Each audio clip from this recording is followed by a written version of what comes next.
Confirmer le bon résultat de la semaine précédente aura sans doute été le leitmotiv commun des Fontains et Fonsorbais à l'entame de leur confrontation. Mais pour cela, encore faillit-il faire face à des conditions de jeu dantesques, sur une surface de jeu rendue très compliquée et des températures beaucoup plus propices à l'exercice de la raclette au coin du feu qu'à celle du football en extérieur. Ainsi, si la rencontre ne manquait guère d'intensité et d'engagement dans les duels, elle manquait singulièrement d'occasions aux situations dangereuses. Cependant, sur l'une des rares d'entre elles, et un oubli de David Vergara par la défense toulousaine, le buteur Fonsorbais devait s'y reprendre à 2 fois pour ouvrir le score.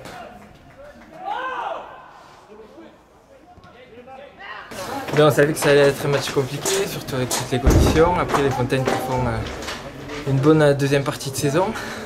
Après, voilà, depuis, on est dans la continuité des 2-3 matchs qu'on vient de faire. On est solide défensivement, offensivement, on reprend un peu de repères.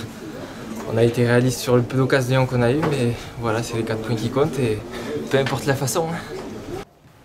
Un avantage que l'on devinait déjà décisif au vu de la solidité défensive démontrée par les visiteurs, très rarement inquiétés durant la première période.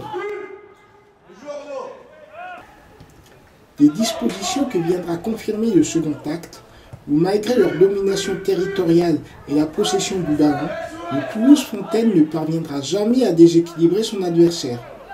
Et l'on comprenait ainsi, au coup de sifflet final, la satisfaction des visiteurs pour ce gain capital de 4 points. Une victoire d'autant plus importante qu'un peu plus tard de la soirée, on apprenait la mise en échec du rodéo par Castagnet.